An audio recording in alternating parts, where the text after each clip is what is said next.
interesantes para hablar, que uno por ahí en su frecuencia no es tan común, pero está muy relacionada con varias patologías, sobre todo del orden cardiopulmonar, como vamos a ver ahora, y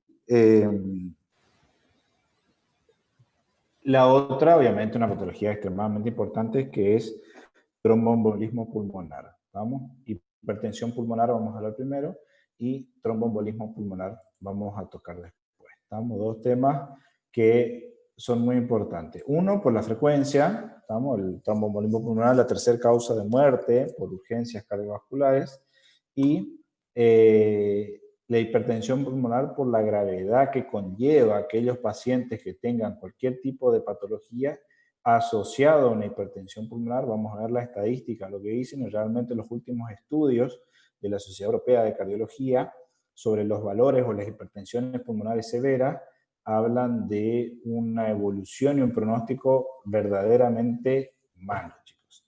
Y vamos a ver que los tratamientos para la hipertensión pulmonar son extremadamente complicados, y van a ver por qué le estoy diciendo ahora. ¿Estamos? Está bien, si está perdonado. Está perdonado. Bueno, cuando hablamos obviamente de hipertensión pulmonar, un concepto bastante sencillo y amplio, ¿no? Que se define como un grupo de enfermedades que se caracterizan por un aumento progresivo de la resistencia vascular pulmonar. Esto obviamente, si se sostiene en el tiempo, conduce y lleva a un fallo del ventrículo derecho, ¿tá? Conllevando una patología que es el cor pulmonar, como vamos a ver ahora, y obviamente a la muerte prematura. Esto hace que la evolución de este tipo de enfermedades asociadas a la misma sea realmente malo. Y como yo le decía que el tratamiento de esta hipertensión pulmonar que puede estar asociada a estas enfermedades es bastante engorroso, ya vamos a ver por qué. Esto hace que sea realmente de muy mal pronóstico. ¿Estamos? Muy bien. Normalmente se va a encontrar distintos valores, pero en líneas generales hasta 25 milímetros de mercurio se dice que es una presión normal, y hasta 30 durante una actividad física o el ejercicio podemos asumirla como valores normales de la presión de la arteria pulmonar. Por encima de esto ya encontramos el diagnóstico de hipertensión pulmonar. Obviamente hoy en día en la actualidad mejoraron muchísimo los fármacos específicos para el tratamiento de la hipertensión pulmonar, pero vamos a ver cuáles son los inconvenientes de los mismos, ya sea por el costo, la utilización o la disponibilidad. Así todo, chicos, así todo, con toda esta mejoría que hubo en la farmacología del tratamiento de la hipertensión pulmonar, fíjense que es de muy mal pronóstico una vez que está instaurada la patología y se vuelve irreversible. Estamos sobre vida de 1 a 3 años. Estamos en un último estudio que leí, que creo que es del 2015, si no me equivoco, sobre hipertensión pulmonar. Las guías dicen que todos aquellos pacientes que tengan una presión de la arteria pulmonar de más de 90 milímetros de mercurio, el 100% de los pacientes se muere. Estamos hablando que el 100% de los pacientes se muere al año, sin importar el tratamiento instaurado, obviamente, salvo que se haga el trasplante cardiopulmonar. Pero tratamiento farmacológico no mejora la sobrevida. Ustedes entonces imagínense que tengan un paciente con una patología X, por ejemplo EPOC, como ustedes ya vieron, o alguna patología cardíaca, como vamos a ver, que conllevan a la insuficiencia cardíaca izquierda e hipertensión pulmonar, y traen un estudio y se encuentran con que el paciente tiene 100 de presión de la arteria pulmonar. ¿Vamos? Ustedes ya saben que ese paciente tiene 1 año de sobrevida con el tratamiento médico, farmacológico. ¿Estamos? 1 año, 100% de mortalidad. El estudio ese está muy lindo. Yo tengo que buscar acá en la compu, si tengo en esta computadora, comparto con ustedes para que ustedes lo lean. ¿Estamos? Obviamente la clasificación o las causas de la hipertensión pulmonar son bastante amplias, pero en líneas generales es bastante sencilla clasificarla. ¿Estamos? Está obviamente la hipertensión pulmonar primaria, ahora vamos a ver cuáles son las causas, asociadas a enfermedades del corazón, o sea, que son la consecuencia de una patología cardíaca, sobre todo del lado izquierdo del corazón, que termina comprometiendo los capilares pulmonares y, consecuentemente, la hipertensión pulmonar a la larga. Aquellas enfermedades asociadas, la hipertensión pulmonar asociada a enfermedades respiratorias, el ejemplo típico es la EPOC, pero también las EPIC, con toda su clasificación y sus causas, ¿no? Obviamente. Y después las consecuentes o secundarias a aquellos pacientes que hayan recibido o hayan sufrido, mejor dicho, hayan sufrido un tromboembolismo pulmonar. ¿Estamos? Yo tengo varios casos ahora para mostrarles. Lamentablemente, como no sé por qué por las clases por Zoom no puedo reproducir los videos, yo tenía tres arteriografías que yo guardé desde mi residencia de casos de tromboembolismo pulmonar, como vamos a ver ahora en la diapositiva siguiente. Y después las misceláneas, que son causas mucho más raras, hasta incluso descritas en muy poca cantidad. La hipertensión asociada a causa primaria, ¿no? Obviamente la idiopática siempre está, la fibrosis pulmonar idiopática, repito, fibrosis pulmonar idiopática es la principal causa de hipertensión pulmonar primaria. Estos se dan pacientes jóvenes, como vamos a ver ahora, tienen un componente heredofamiliar y pueden estar asociadas a enfermedades del tejido conectivo, sobre todo el lupus está muy asociado, las infecciones por HIV. ¿Estamos? La asociada a enfermedades o alteraciones o malformaciones venosas, como las enfermedades veno-oclusivas o la hematomangiosis capilar pulmonar, donde hay un sobredesarrollo de las vénulas y los capilares pulmonares, que eso lleva a la larga que haya un aumento de la presión de los capilares y posteriormente a la hipertensión pulmonar. Y la hipertensión pulmonar persistente del recién nacido, sobre todo en aquellos chicos, aquellos bebitos que sufran el síndrome de distrés respiratorio del recién nacido, está asociado, por ejemplo, a la aspiración de líquido meconial, etcétera, etcétera, que eso ustedes ya van a ver muy bien cuando vean obstetricia. El doctor Suárez Dornel le va a dar una excelentísima clase de este tipo de patologías. Aquella hipertensión pulmonar asociada a enfermedades del corazón, como yo le decía, son aquellas patologías cardíacas del lado izquierdo, de las cavidades izquierdas, que empiezan a presentar un compromiso de los capilares pulmonares, aumento de la presión de los capilares pulmonares, que a la larga termina llevando a un aumento de la presión de la arteria pulmonar. La afectación ya sea del ventrículo izquierdo o de la aurícula izquierda, o las valvulopatías izquierdas, sobre todo la estenosis mitral. La estenosis mitral es la valvulopatía por excelencia que conduce a la hipertensión pulmonar. ¿Estamos? Las hipertensiones pulmonares asociadas a enfermedades respiratorias, obviamente aquellos que comprometan ya sea tanto el tejido pulmonar como la vasculatura pulmonar. ¿Estamos? La enfermedad pulmonar obstructiva crónica es lejos la principal causa de hipertensión pulmonar hoy en día, secundaria, ¿no? Pero también las enfermedades intersticiales pulmonares. Yo no llegué a tiempo, no pude dar con mi paciente. Yo tengo una paciente que tiene EPIC, tiene una enfermedad pulmonar intersticial bastante avanzada, que tiene todos los estudios, ya tiene la espirometría, tiene la tomografía. Lamentablemente no pude conseguir los estudios para agregar en la clase, pero si Dios quiere, y tenemos esperanza de que todo esto vuelva a la normalidad, se hará un seminario y vamos a conseguir. Aquellas hipertensiones pulmonares asociadas a apnea del sueño, ¿verdad? Eso es muy común, sobre todo en aquellos pacientes obesos, aquellos pacientes que tienen ya alteraciones de base en la mecánica ventilatoria. Yo también tenía un video muy interesante de un paciente mío con apnea del sueño, obeso, que yo le filmé acá en la internación, pero lamentablemente no puedo reproducir el video, pero ya vamos a tener la oportunidad de verlo. La enfermedad de hipoventilación alveolar, también asociado a la obesidad, estamos pasando sobrepeso, la exposición crónica a las altitudes, esto en mucho menos frecuencia, las anomalías del desarrollo, obviamente malformaciones pulmonares primarias que llevan a la alteración de la vasculatura pulmonar. Aquellos pacientes que han tenido o hayan sufrido una embolia, un tromboembolismo pulmonar, pueden generar a la larga como una cicatriz la hipertensión pulmonar, como ya vamos a ver en la clase de tromboembolismo pulmonar, que son las diapositivas siguientes. ¿Estamos?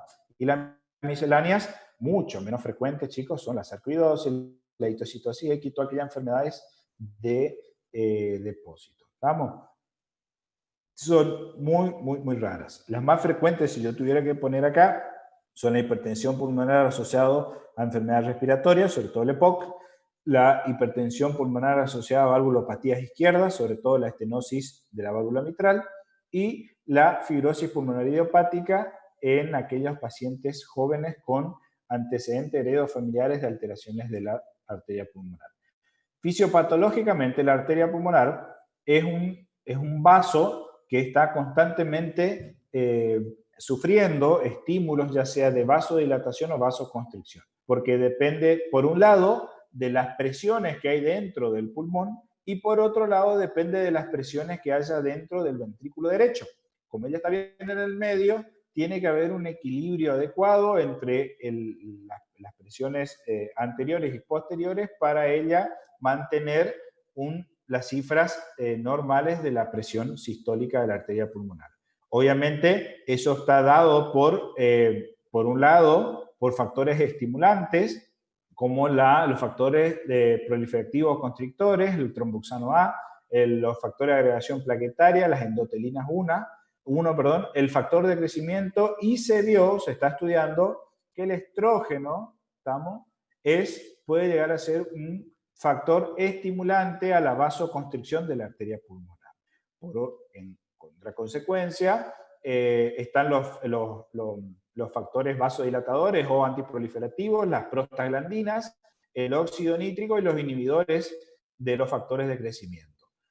Esto está en constante equilibrio y hace que la arteria pulmonar maneje una presión habitual en hasta 25 milímetros de mercurio en reposo y en ejercicio hasta 30 milímetros de mercurio, para decir que el valor es normal.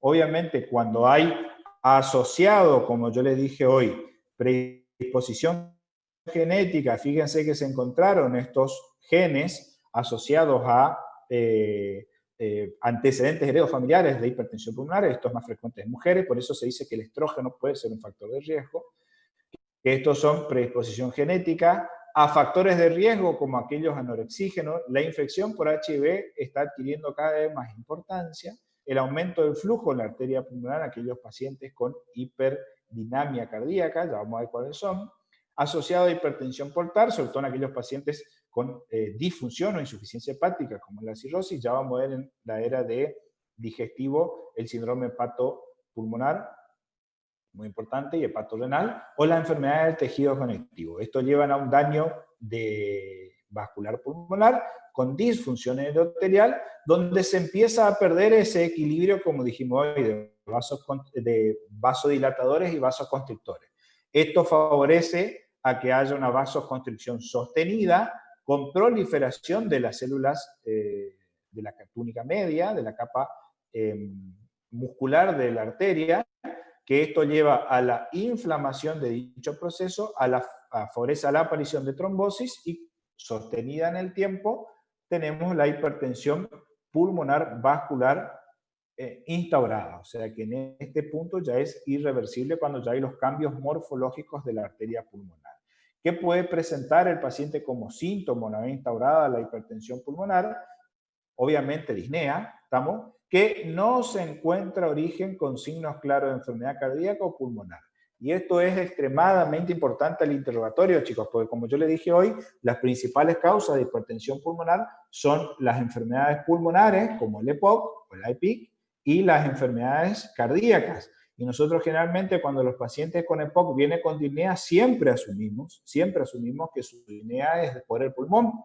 Sin embargo, nosotros podemos hacerles el tratamiento, le ajustamos el tratamiento, hasta incluso le hacemos los índices espirométricos y se mantienen en los mismos valores anteriores, y tenemos que empezar a pensar que el problema o la clínica que está teniendo mi paciente no es por esa enfermedad primaria, ya sea pulmonar o cardíaca, sino que es secundaria a la hipertensión pulmonar que estas patologías así desencadenan. ¿Estamos? Obviamente, Lo mismo, disnea en pacientes con enfermedades cardíacas pulmonares subyacentes, pero cuando estas patologías de base se encuentran compensadas. ¿Estamos? Cansancio, astenia, dinamia, debilidad, generalmente pueden tener también pérdida de peso, estamos como un síndrome de impregnación, ¿estamos? Pueden presentar dolor de pecho y síncope. El síncope asociado a hipertensión pulmonar es de muy mal pronóstico, chicos. ¿Estamos? Ahora ya vamos a ver por qué. Distensión abdominal, obviamente, por la insuficiencia cardíaca o el col pulmonar que lleva a la larga esto. ¿Qué podemos encontrar al examen físico nosotros como signos?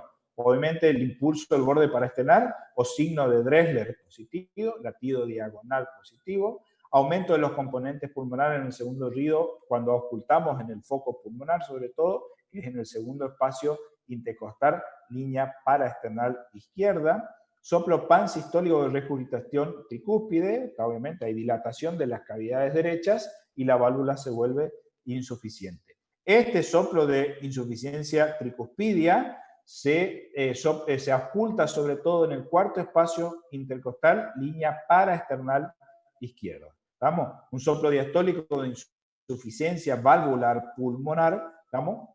Tercer ruido, obviamente, secundario a la claudicación del ventrículo derecho, como le dije yo, esto va a llevar a una insuficiencia cardíaca derecha y a un col pulmonar. ¿Estamos? Y asociado a la disfunción del ventrículo derecho, toda la clínica de insuficiencia cardíaca derecha, distensión yugular, hepatomegalia, edemas periféricos, las extremidades están frías, va a tener ascitis, distensión abdominal, etcétera, etcétera. ¿Estamos?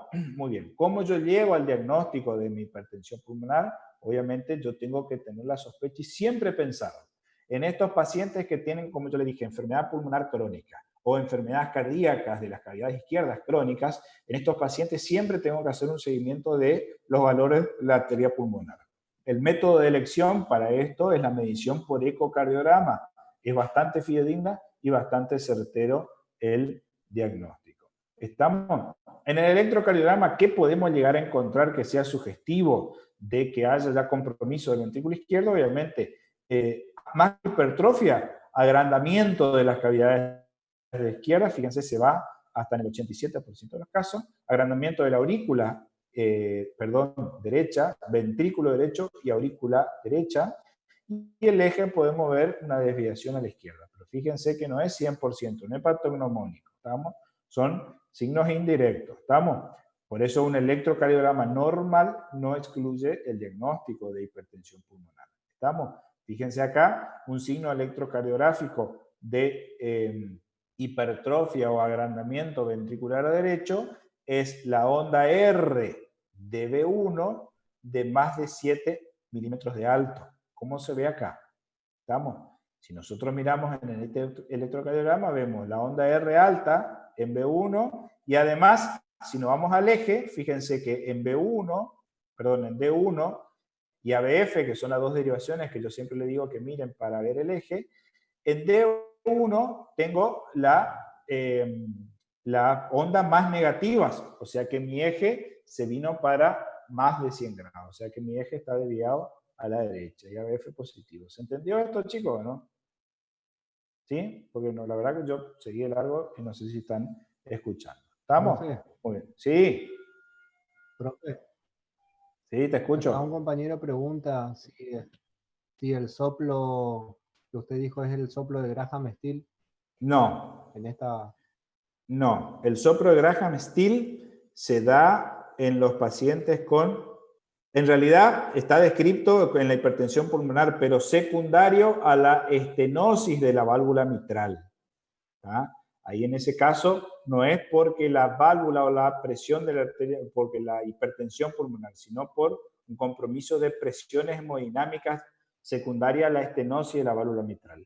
Esto es bastante difícil de explicarlo si yo no dibujo, si yo no les muestro, ¿tá? Pero generalmente se dice que el soplo de Graham Still sí aparece en la hipertensión pulmonar, pero secundario a una valvulopatía mitral. ¿Estamos? No sé quién preguntó ahí. ¿Estamos? Bueno, entonces fíjense acá, Un hipertrofia compañero ventricular en el chat derecha. era. Ah, perdón. Gracias, No, gracias, no sé doctor. por qué, no, por favor, no sé por qué no estoy pudiendo ver el chat acá. Está medio lento el internet, parece. bueno, el eje, como yo dije, a la derecha, ¿estamos? La onda R alta en B1, que es el mejor criterio para sobrecarga ventricular derecha, y fíjense las ondas P alta. La onda P alta o onda P pulmonar, como se le decía antes, ¿está? Cuando tiene más de 2,5 cuadraditos de alto, es sobrecarga auricular derecha. ¿Estamos, chicos? Está muy bien. Signo electrocardiográfico. Pero repito, un electrocardiograma normal no excluye el diagnóstico de hipertensión pulmonar. ¿Estamos? A nivel de laboratorio, obviamente, como te dije hoy, habría que pedir la serología para HIV, ya que se vio que la enfermedad por virus del HIV está asociada a una inflamación directa de la arteria pulmonar. Y obviamente es de pedir toda aquella serología para descartar las enfermedades del tejido conectivo asociado, ¿no? Hay que descartar que no haya un lupus, que no haya enfermedades del colágeno, o el dímero D, por ejemplo, que puedo pedir para descartar la presencia de una tromboembolia pulmonar que también era causa de la hipertensión pulmonar. ¿Estamos? Muy bien. Obviamente, la radiografía de tórax, que hasta en un nivel, hasta un 90% de los casos, la radiografía podemos encontrar como anormal. Y acá podemos ver, fíjense en esta imagen, estamos el botón aórtico y acá vemos un arco prominente secundario a la hipertensión pulmonar. ¿Estamos? Muy bien. Si hacemos el índice cardiotorácico, está dentro de parámetros normales e impresiona que las cavidades derechas están dilatadas. ¿Está? Fíjense cómo se ve acá la aurícula derecha dilatada. Esto que está en las líneas blancas acá es la arteria pulmonar. ¿Estamos? Congestivas, digamos, por la hipertensión. ¿Está? Muy bien. Pero la radiografía normal no excluye el diagnóstico de hipertensión pulmonar. ¿Estamos? En el ecocardiograma obviamente permite medir directamente la presión de la arteria pulmonar y ver el compromiso de las cavidades derechas. Por eso el ecocardiograma es un estudio fundamental. El transtorácico normal ya es más que suficiente. ¿Estamos? Fíjense acá, normalmente en el ecocardiograma, estas son las cavidades izquierdas, aurícula izquierda y ventrículo izquierdo, y esta la aurícula derecha y el ventrículo derecho. Normalmente las cavidades izquierdas son más grandes que las cavidades derechas. Fíjense en este caso en particular, en la gran aurícula derecha que tengo y el gran ventrículo derecho, estamos en comparación con las cavidades izquierdas. Entonces tengo una dilatación del lado derecho del corazón. ¿Estamos? O sea, puedo ver estructuralmente las alteraciones. Obviamente medir, estamos, en el tracto de salida del ventrículo derecho, ¿está? Las presiones, ¿está? De la arteria pulmonar. ¿Estamos? Esto se hace en un eje de los grandes vasos, se llama, se coloca el Doppler sobre la arteria, la válvula pulmonar y se miden las presiones. Fíjense que la angiografía pulmonar es una técnica que se utilizó muchísimo, sobre todo para ver anatómicamente cómo se presentaba la arteria pulmonar. Fíjense en este caso, en la aorta, estamos la aorta ascendente, y fíjense el tamaño de esta arteria pulmonar. El tronco de la arteria pulmonar es casi el doble del tamaño de la aorta. Estamos, obviamente tenemos una dilatación, fíjense lo que es esta rama izquierda de la arteria pulmonar, redilatada. ¿Estamos? Muy bien. Obviamente en el tratamiento, las medidas generales que yo debo obtener en este caso es primero controlar la enfermedad de base que me pudo haber causado esta hipertensión pulmonar. Segundo, tratar de mejorar la clínica de mi paciente. ¿Estamos? Tratar de favorecer la realización de actividad física, que el paciente obviamente tenga la menor clase funcional posible para hacer ejercicios. Hay que evitar, digamos, viajes a las alturas, ya que, como vimos, eso aumenta la presión de la arteria pulmonar. Sí o sí, estos pacientes tienen que estar vacunados para la gripe y para el neumococo. Hay que evitar patologías que generen una hiperdinamia, como son las anemias, el embarazo o la terapia de reemplazo hormonal. Hay que tener mucho cuidado en este caso. ¿Está? Hay que ajustar la medicación concomitante, como vimos hoy por ahí, los barbitúricos y otros anticonvulsivos y antiepilépticos pueden llevar a un aumento de la presión de la arteria pulmonar, y obviamente, asistencia psicológica, esto se está viendo cada vez más porque, como yo le decía hoy, estos pacientes tienen muy mal pronóstico, ¿estamos? Entonces, imagínense ustedes que reciban en su consultorio un estudio, un ecocardiograma que te informa que la arteria pulmonar de ese paciente mide 100 milímetros de mercurio. Dijimos que todos aquellos que tengan de 90 milímetros para arriba tienen una mortalidad del 100% al año. ¿Cómo se da esa noticia, chicos? Eso no se aprende en los libros, chicos. ¿Estamos? Es muy feo. Si no hay peor cosa, lo peor que tiene la medicina es tener que dar la noticia de que el paciente se va a morir y hacerle entender a los pacientes y a los familiares. ¿Estamos? Entonces, la asistencia psicológica es fundamental. Chicos, me parece que levantaron la mano acá. Yo no sé por qué no puedo ver el diálogo del chat. No sé si estaban preguntando, por favor. Si alguien me dice, yo paro. Si no, sigo. ¿Estamos? La chica dijo que fue equivocación, profe. No sé si eso se puede bajar o algo así para que no le aparezca. No, no sé. A mí me parece nomás, yo no tengo problema. Continúo. No hay drama, no hay drama. Gracias. Muy bien. Entonces, el tratamiento de la hipertensión pulmonar tiene dos estándares o dos pilares. Por un lado, manejar o tratar de compensar la patología primaria, si estamos hablando de una hipertensión pulmonar secundaria, por ejemplo, una patología pulmonar o a una patología cardíaca, nuestro primer objetivo es controlar esa enfermedad de base que me está causando la hipertensión pulmonar. Después nos vamos directamente al tratamiento de la hipertensión pulmonar. Ese tratamiento de la hipertensión pulmonar tiene tratamientos que son no específicos y tratamientos específicos, o sea, drogas que actúan directamente sobre la arteria pulmonar. El tratamiento no específico son todas aquellas drogas o vamos a ver medidas medicamentosas para evitar las complicaciones que me pueden generar la hipertensión pulmonar en el tiempo. Una de las cosas que vimos, si se acuerdan, ese grafiquito, yo me olvidé, porque yo modifiqué todo este Power, pero ¿se acuerdan que nosotros vimos un grafiquito hoy donde estaba la arteria pulmonar? Por un lado estaban los factores vasoconstrictores o estimuladores y por otro lado los vasodilatadores e inhibidores de factores de crecimiento. Uno de los factores que se activa al estimular la arteria pulmonar es el factor de agregación plaquetaria. Se vio que en los pacientes que tienen hipertensión pulmonar tienen predisposición a formar trombos dentro de la arteria pulmonar y obviamente que esos trombos pueden embolizar a la vasculatura pulmonar y me genera tromboembolia pulmonar, ¿estamos? O sea que obviamente va a empeorar el caso. Entonces, todos aquellos pacientes con hipertensión pulmonar tienen que estar anticoagulados, ¿estamos? Con la anticoagulación, ¿qué fue?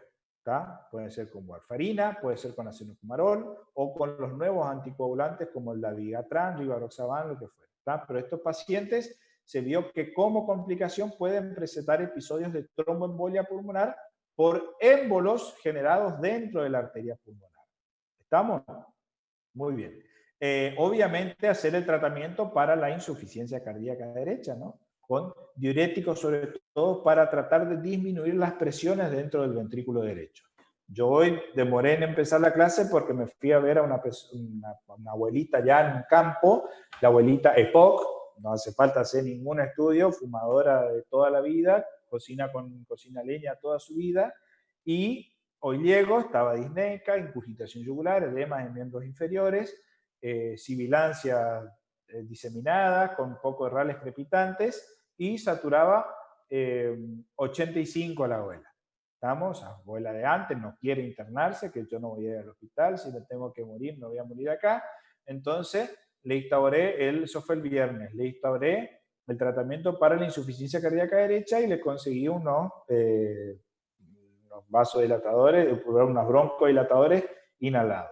Hoy la fui a controlar a la abuela está francamente mejor, ya saturaba 92, 93, respirando aire ambiente, habían disminuido su edema en miembros inferiores y su ingurgitación yugular, la abuela toleraba un poco más el decúbito, pero obviamente ya tiene su EPOC y seguramente la abuela tiene hipertensión pulmonar asociada. Entonces hace tratamiento para la insuficiencia cardíaca. Oxígeno, en los casos de que tenga hipoxemia severa, obviamente que tenga saturación sangre menos de 60, o que la arteria, como se llama, tenga hipertensión pulmonar severa, como vieron ustedes en el POC, que uno de los criterios de oxígeno domiciliario es cuando la saturación de de oxígeno era menor de 60 en reposo y respirando aire ambiente.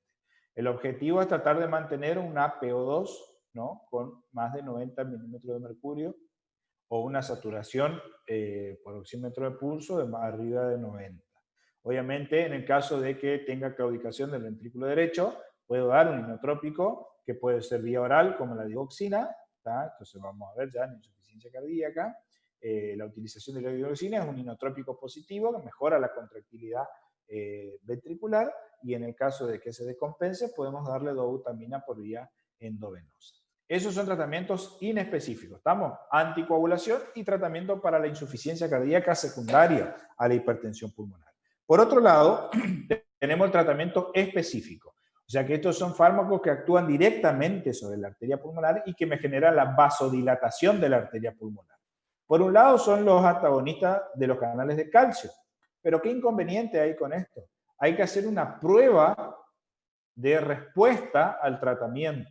¿Estamos? Eso se hace con un paciente, se le hace un eco en reposo, se le mide la saturación en reposo y se le hace hacer una pequeña actividad física y se le da un bloqueante cálcico. Después se le vuelve a repetir todos los estudios y ahí se ven si responde o no al tratamiento. ¿Cuál es el problema? Solo el 50% de los pacientes con hipertensión pulmonar responden a los bloqueantes cálcicos.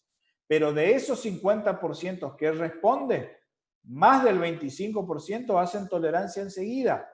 Por lo tanto, los antagonistas de los canales de calcio, sobre todo el diltiazem, el verapamilo, la nifedipina o la amlodipina, está prácticamente en desuso. ¿Cuál es el beneficio de esto? Que son baratos, ¿ah? O sea, son fármacos baratos y de fácil acceso.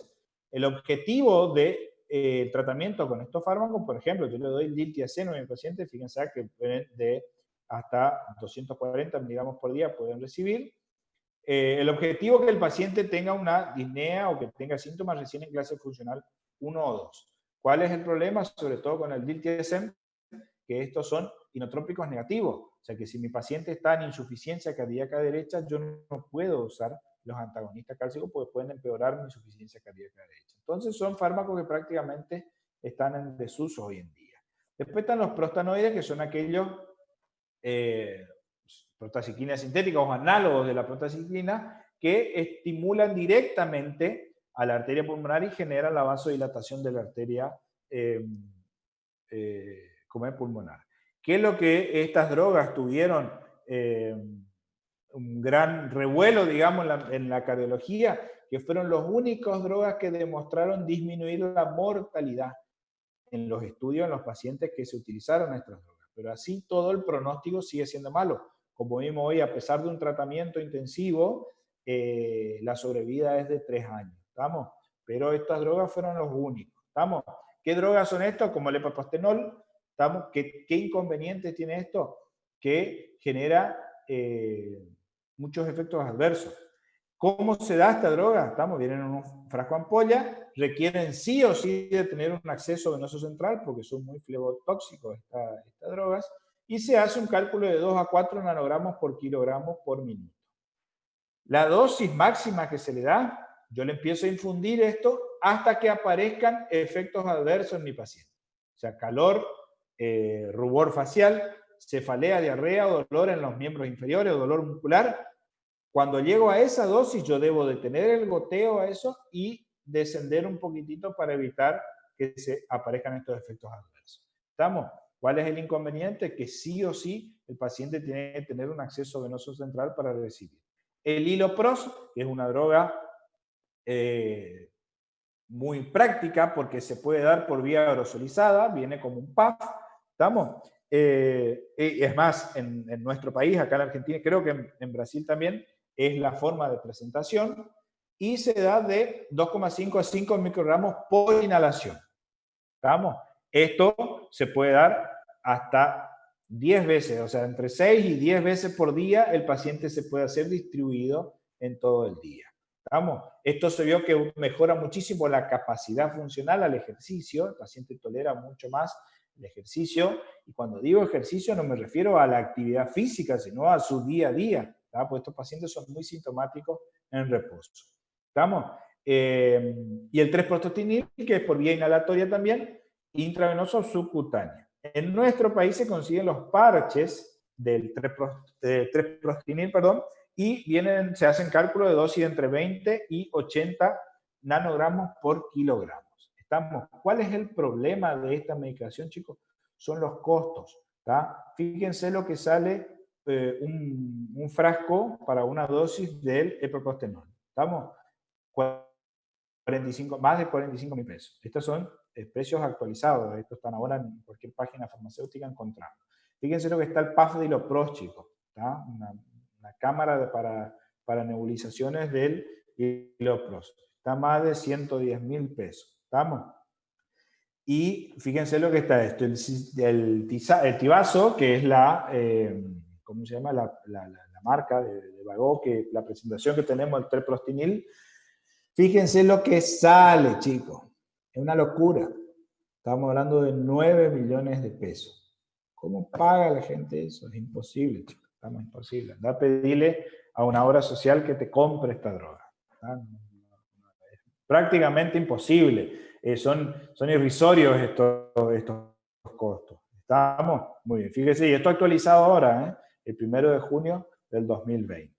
Después están los inhibidores de los receptores, la endotelina también, que favorecen a la vasodilatación de la arteria pulmonar, que son el Bosentan, por ejemplo, que lo que se vio en el Bosentan que mejora muchísimo la capacidad funcional, la clase funcional y la capacidad de tolerancia al ejercicio, y sobre todo lo bueno del Bosentan es que mejoró muchísimo las variables ecocardiográficas, o sea, las presiones que se miden por el eco mejoraron rápidamente con esta droga.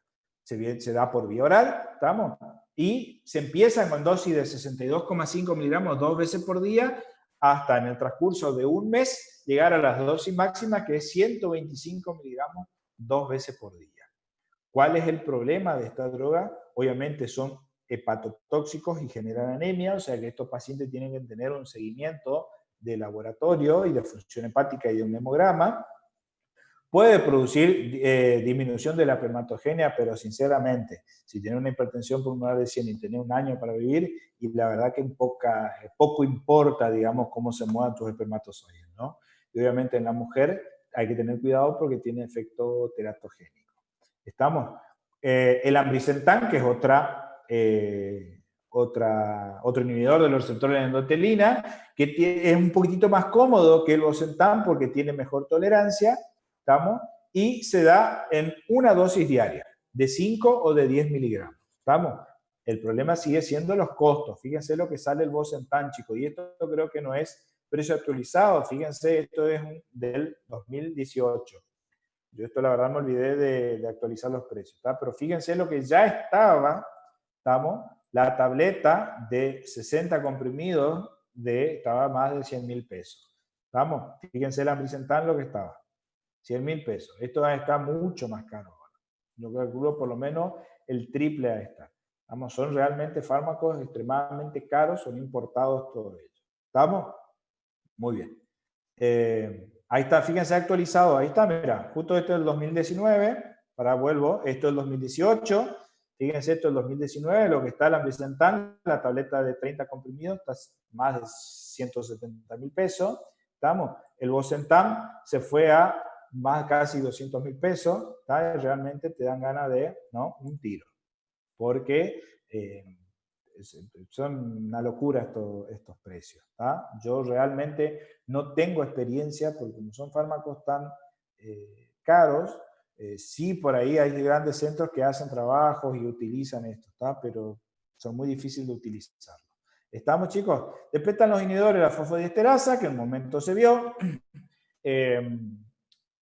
Son fármacos relativamente baratos, ¿tá? Con las consecuencias que vamos a ver ahora, ¿tá? Como el sildenafil, que obviamente la finalidad de esto se utiliza en la disfunción eréctil, ¿tá? Y fue evaluado mucho en la hipertensión pulmonar idiopática, ¿tá? La hipertensión pulmonar primaria idiopática.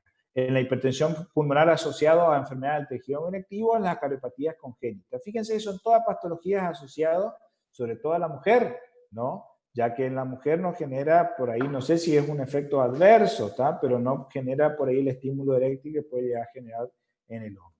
Las dosis habitualmente son de 75 a 150 miligramos repartidos en 3 dosis diarias. ¿Estamos? El tadalafilo, que es una droga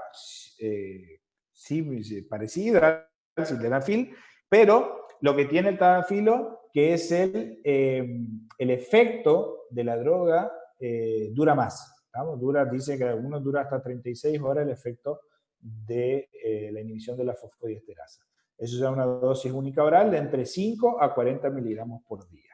¿Estamos? Fíjense, si tenemos que ponernos a comparar los precios, chicos, ¿tá? Tenemos que hacer el tratamiento con terpostinil, 9 millones de pesos y generalmente no. Ahora, fíjense el Viagra, el sildenafil, 78 pesos, ¿tá? El comprimido. Encima, si tengo PAMI, me queda a menos de 40 pesos, ¿está? El abuelito obviamente va a elegir el sildenafil. El tratamiento quirúrgico se vio, pero hay poca utilidad. Se requiere de centros muy especializados que tengan muchas experiencias en este tipo de cosas.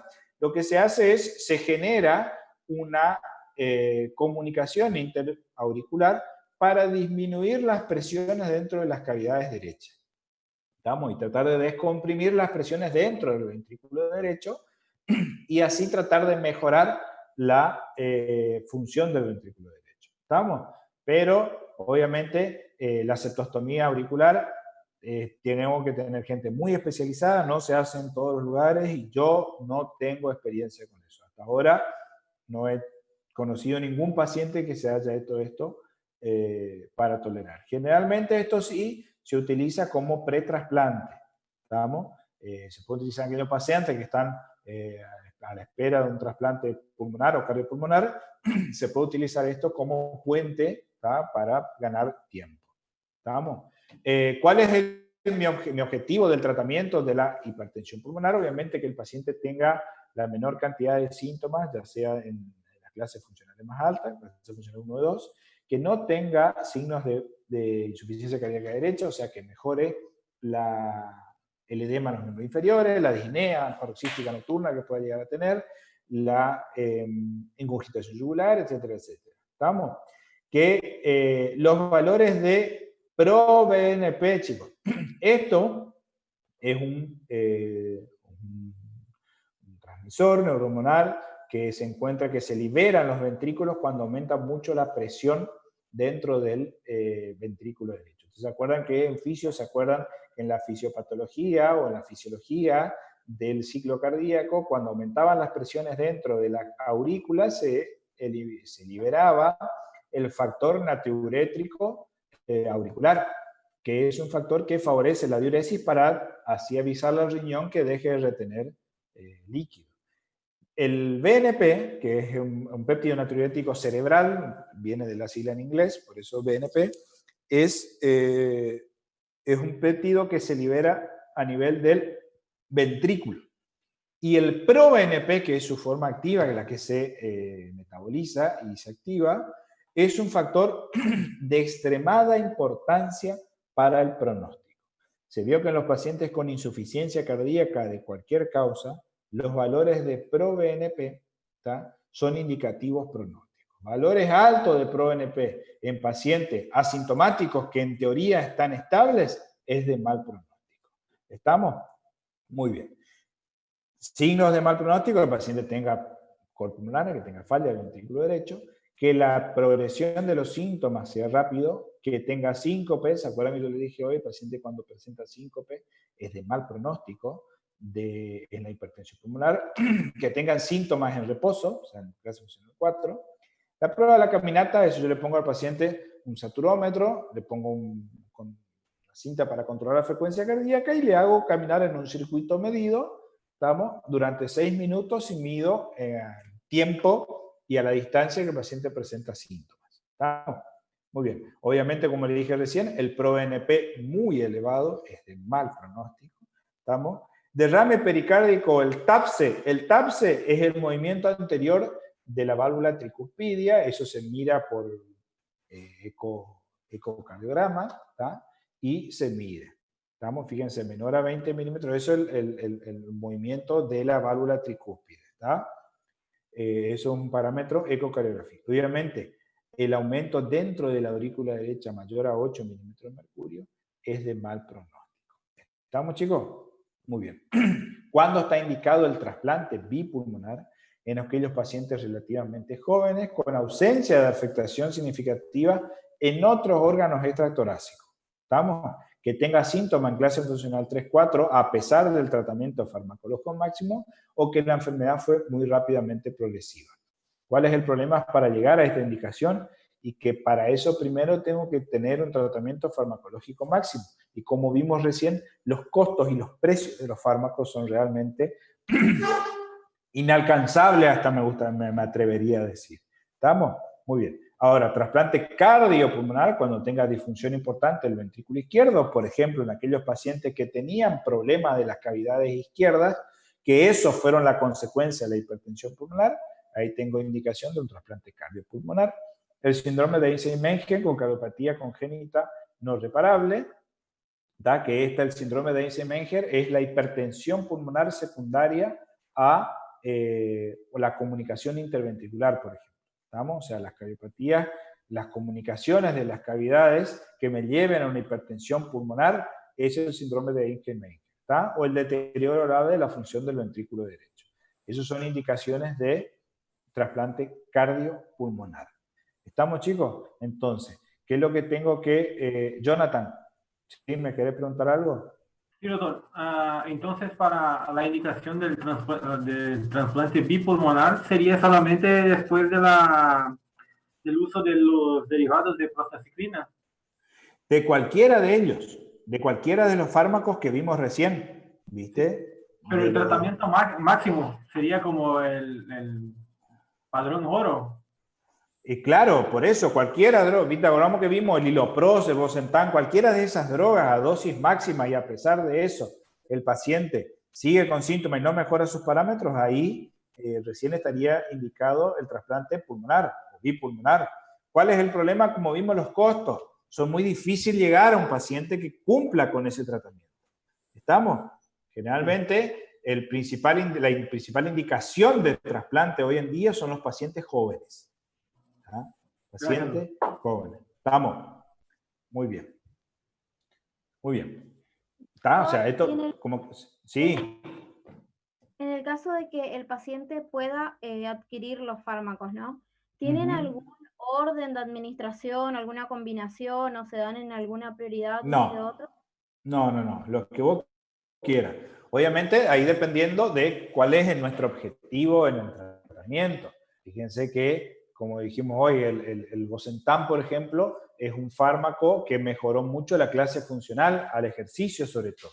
¿Ah? Yo tengo una paciente joven que su objetivo es ser mamá, que nunca fue mamá, entonces en esos casos yo lo que quiero es tratar de que la paciente tolere un poquitito más una carga hemodinámica o una sobrecarga física, y en esos casos se usan los inhibidores de la endotelina, pero el fármaco en sí, la elección es cualquiera de ellos. ¿Estamos? Obviamente, fíjense que vimos que algunos fármacos son solo de vía endovenosa. Entonces, esos no van a ser para pacientes ambulatorios. Estamos hablando de pacientes que ya están graves, hasta incluso con indicación de trasplante, pero se prueba eso a ver si el paciente responde y mejora la fisiopatología de la arteria pulmonar. ¿Se entiende? ¿Sí? Sí, gracias. Bueno, muy bien. Entonces, eso en cuanto a la hipertensión pulmonar. ¿Está? Un tema, a mí me gusta mucho, hipertensión pulmonar, es un tema muy interesante, ¿está? Y que está muy asociado, chicos, a las patologías cardíacas. Obviamente, yo como cardiólogo, nosotros vemos mucho aquellos pacientes con hipertensión pulmonar asociados a cardiopatía izquierda. Pues yo le voy a contar ahora, el jueves de la semana pasada, vino un paciente joven, 37 años de edad, hizo un síncope. El paciente estaba en su trabajo, hizo un síncope. Fue a la guardia, él estaba en Buenos Aires, trabajaba en Buenos Aires, fue a la guardia y le encontraron que tenía una FA. ya está respuesta. Le pidieron un ecocardiograma, obviamente, para ver si no tenía trombos, si podían revertir, y encontraron que tiene las dos aurículas dilatadas, una insuficiencia mitral severa y hipertensión pulmonar. Está con 60 milímetros de mercurio de la arteria pulmonar. Obviamente, este paciente tiene indicación de cirugía de reemplazo de esa válvula mitral. ¿Cuál es el problema? Yo necesito medir y ver, hacer estudios para ver si esa hipertensión pulmonar que tiene el paciente es secundaria a la insuficiencia tricuspidia que está teniendo y si responde al tratamiento. ¿Estamos? Muy bien, 37 años, ¿eh? Un compañero de toda la vida, yo lo conozco toda la vida el chico, mañana tiene turno en el Instituto Cardiológico, lo va a ver cirugía cardiovascular, yo le mando con todos los estudios, y así que mañana por ahí ya vamos a tener novedad, yo le comento qué pasó. ¿Estamos? Fíjense, tiene 60 milímetros de mercurio de arteria pulmonar. Como no estaba en insuficiencia cardíaca al paciente, yo le agregué diltiazem, agregué un bloqueante cálcico para tratar de algo mejorar la presión de la arteria pulmonar de mi paciente. Así que veremos, está un caso raro. ¿Qué pudo haber pasado en ese paciente? El paciente pudo haber hecho una estenosis mitral que llevó a la hipertensión pulmonar y ahora esa estenosis mitral se volvió insuficiente. Esa válvula mitral que estaba estenosada se volvió insuficiente. ¿Se entiende ese concepto, chicos, o no? ¿Ah? Capaz hizo una fiebre reumática, hizo una estenosis mitral reumática, dilató todas las cavidades derechas, generó la hipertensión pulmonar y esa válvula ahora se volvió insuficiente. ¿Estamos? ¿Me siguen hasta ahí? Muy bien. Cuando nosotros hablemos ahora de tromboembolismo pulmonar, una patología relativamente frecuente, ¿tá? Vamos a ver, seguramente van a ver mucho en la guardia, y estos son patologías que nosotros tenemos que sospechar, nosotros tenemos que buscar el diagnóstico, porque tiene varios diagnósticos diferenciales. ¿Tá? Por definición, es la obstrucción de la válvula arterial pulmonar por un émbolo procedente del torrente venoso. ¿Estamos?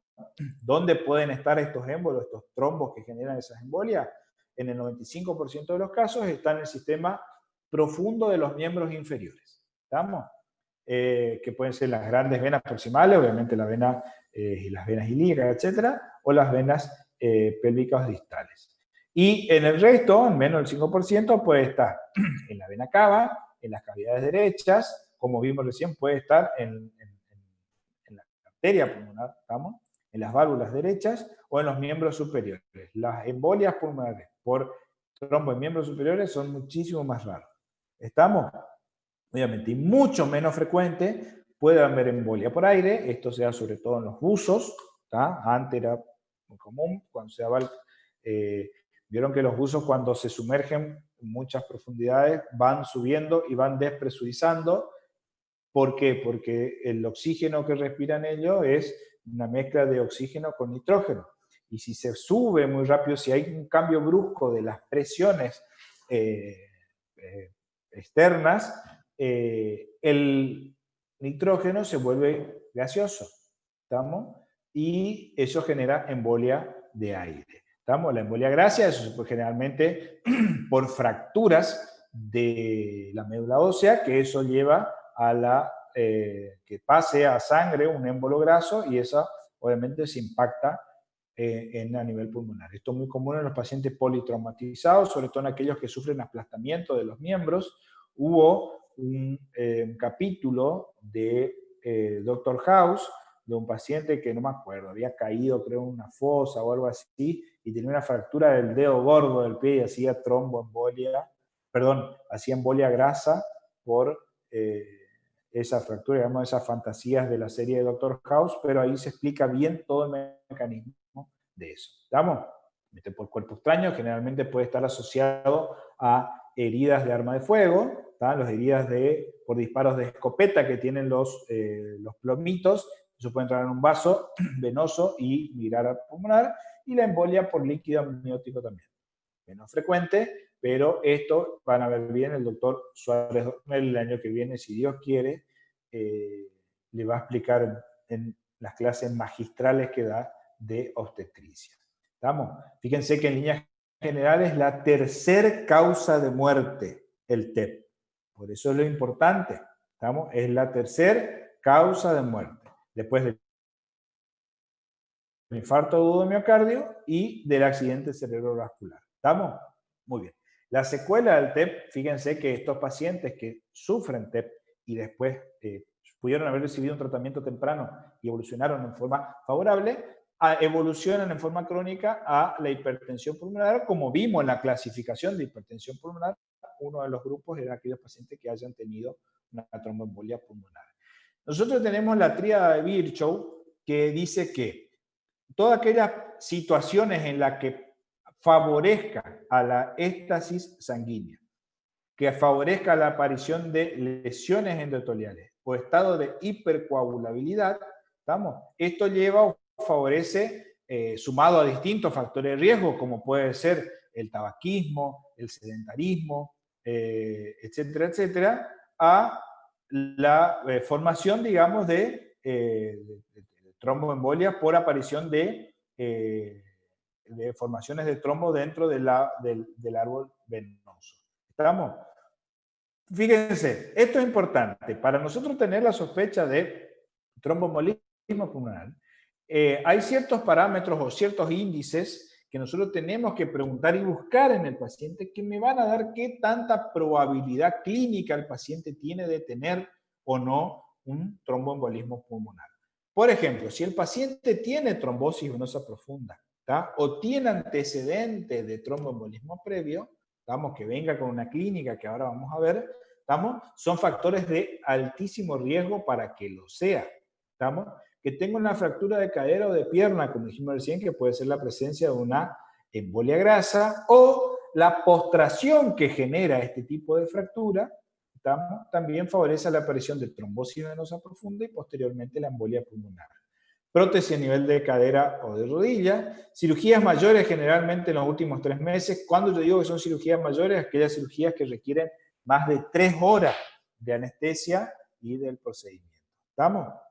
Traumatismo mayores, politraumatismo, lesión medular o la inmovilización por más de 48 horas en el último mes. Estos son factores de altísimo riesgo para que si el paciente viene con una clínica de disnea, tos, dolor torácico y yo quiero descartar que sea un TEP, son de altísimo valor pronóstico y especificidad a la hora de llegar al diagnóstico.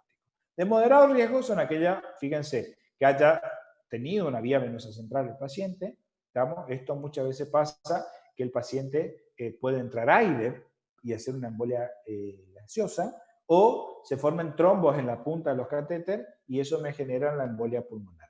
Aquellos pacientes que están bajo tratamiento con quimioterapia, ya que la quimioterapia puede generar, dependiendo de las drogas que se utilizan, un estado de hipercoagulabilidad. ¿Estamos? La insuficiencia cardíaca o respiratoria la reemplaza, tratamiento de reemplazo hormonal, como son los anticonceptivos. Vamos a ver que hay un montón de patologías femeninas que favorecen a la hipercoagulabilidad, como el síndrome antifosfolipídico, y en estos pacientes que están contraindicados la utilización de anticonceptivos orales, ya que la terapia sustitutiva hormonal favorece la presencia de trombos a nivel de miembro inferior. ¿Estamos? Como dice acá, terapia hormonal, anticonceptivos, obviamente el cáncer de cualquier etiología favorece la aparición de un estado de mayor hipercoagulabilidad. Aquellos pacientes que hayan tenido un accidente cerebrovascular y hayan quedado en semipostración, el embarazo, el posparto, ya sea por la propia hipercoagulabilidad que puede haber en el embarazo o por la embolia de líquido amniótico, que tenga enfermedad de trombosis venosa profunda previa, ¿tá? Sin haber tenido TEP, pero que haya tenido enfermedad con trombosis venosa profunda.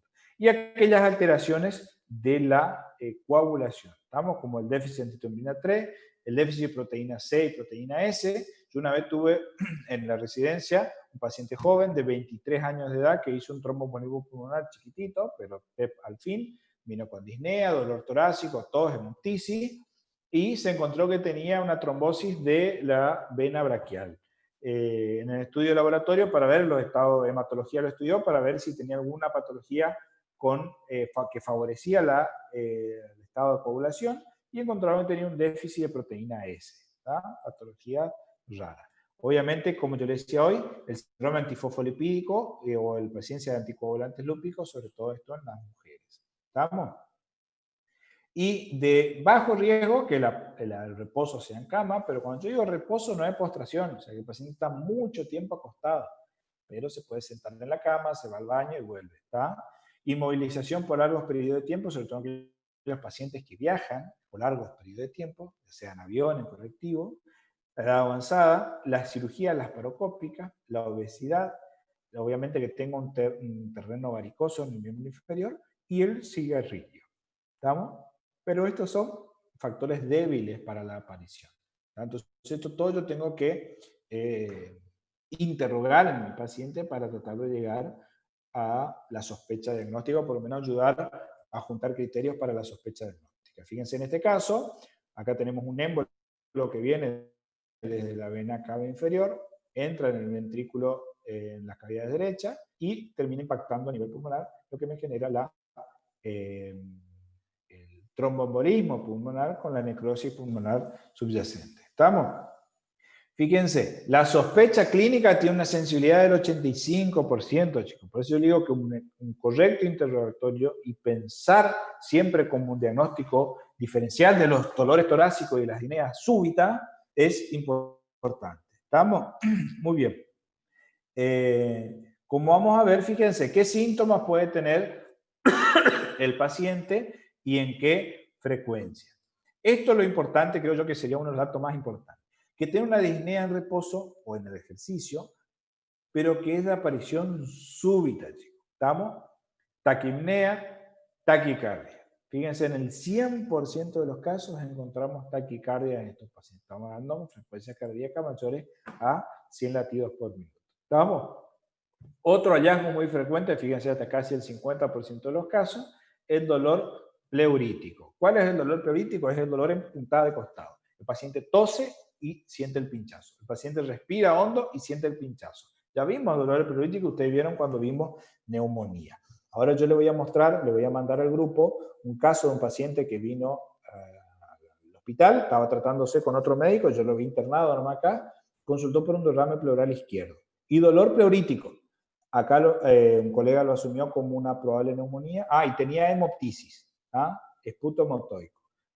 En el laboratorio vino con 12.000 blancos, un poquitito elevado los glóbulos blancos, se asumió como una neumonía y lo trataron como una neumonía. Pero el paciente tiene antecedente tabaquista severo, 2 o 3 paquetes de cigarrillos por día de hace muchos años.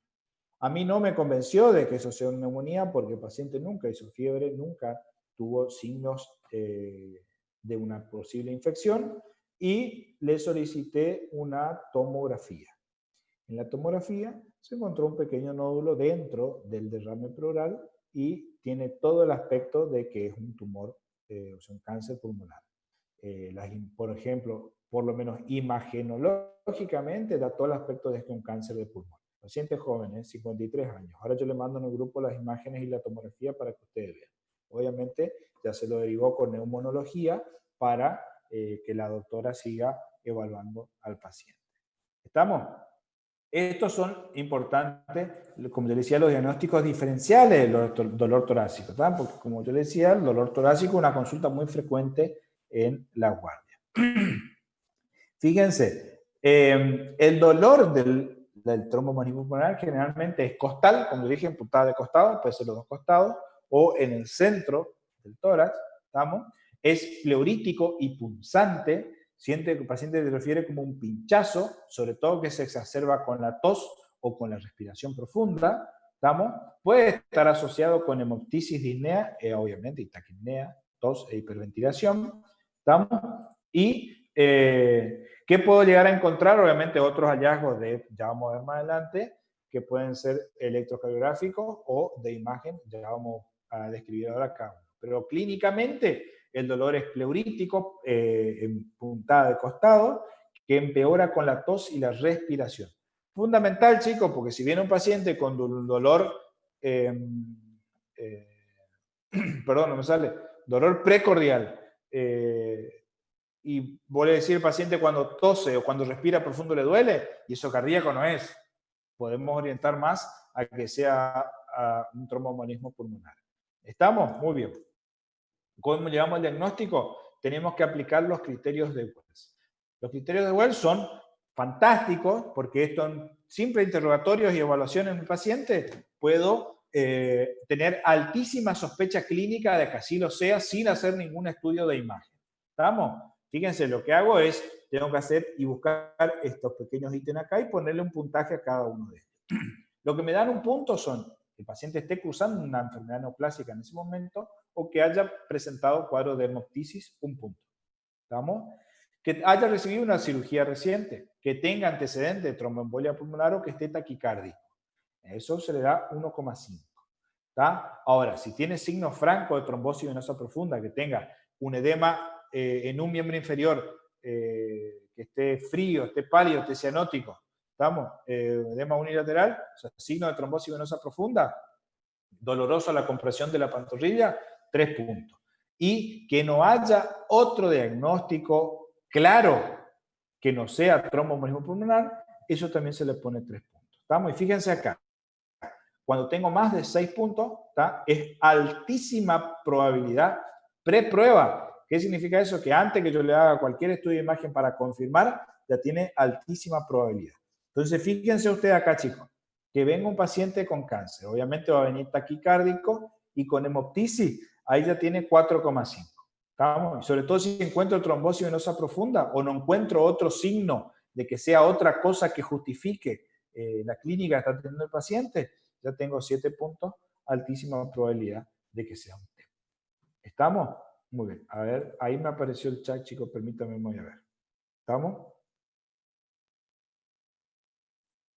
Ahí está. ¿Me escuchan? Ahí, ¿me escuchan bien, chicos? ¿Ah? Sí. Bueno. Sí. Bueno, igual esto creo que, no sé si alguien está grabando o queda grabado, chicos, después ustedes compartan la clase. Estamos entonces, criterios de Well, chicos, ¿eh? Esto yo busco, al momento el paciente consultó y yo ya empiezo a buscar en los pacientes estos signos, empiezo a hacer los interrogatorios, empiezo a hablar con el familiar, en el paciente, en el caso de que el paciente no puede hablar, obviamente, ya me pongo en contacto con alguien cercano y empiezo a hacer este interrogatorio. ¿Estamos? Muy bien. Fíjense acá, con los criterios canadienses de Wells, si yo tengo más de 6 puntos que dijimos que era alta probabilidad, 8 de cada 10 pacientes que yo sospeche, ¿tá? Son TEP. O sea que es fantástico, chicos. Fantástico esto para hacer un diagnóstico clínico, o por lo menos una sospecha clínica. ¿Tá? Repito, más de 6 puntos tiene un 78% de probabilidad, chicos. 8 de cada 10 sospechas yo le pego. ¿Tá? Es fantástico, chicos. Realmente es muy lindo. Y estos scores así, yo aprendí cuando salí de la facultad y hice mi residencia, que pasé 4 años de mi vida viendo solo pacientes cardiológicos y sobre todo pacientes graves, pacientes en emergencia, aprendí que este tipo de scores son fundamentales, chicos. Este score uno hace en 1 minuto, 1 minuto y medio, 2 minutos, ¿cuánto tiempo te puede llevar preguntar estas cositas y revisar si el paciente tiene esto? Y tenemos una altísima probabilidad de hacer el diagnóstico certero y obviamente lo importante de esto es hacer el tratamiento, instaurar el tratamiento en forma temprana, chicos, porque mejora mucho la sobrevida. ¿Estamos?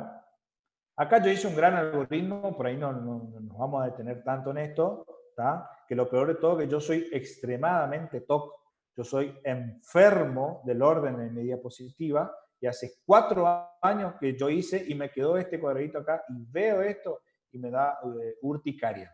¿Estamos? Entonces quiero pasar rápido de la bronca. ¿Estamos? Muy bien, pero acá nomás quiero aclarar algo rapidito. ¿Estamos?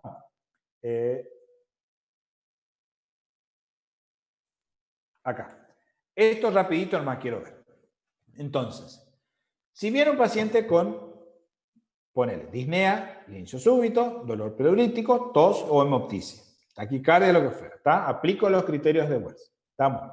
Si tiene baja probabilidad, ¿está? Si tiene bajo riesgo, ¿está? Lo que puedo hacer es le pido un dímero D a mi paciente. Si es negativo el dímero D, listo. El dímero D me indica a mí que en algún lugar del cuerpo se están produciendo, hay una trombosis, se está activando los factores de la coagulación. ¿Estamos?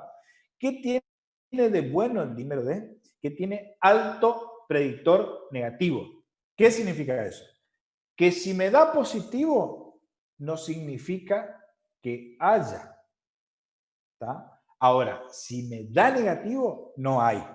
¿Estamos? Ahí yo me aseguro. Después vamos a ver cuándo puede haber falsos negativos del dímero D. Ahora, si el dímero D me da positivo, por más que el paciente tenga bajo riesgo o baja probabilidad para que sea un TEP, esto es un indicativo importante. ¿Tá? Y ahí tengo que orientar sí o sí a los estudios imagenológicos para... ¡Ay, que me asusté! Imagenológicos para, obviamente, llegar y descartar la presencia de TEP.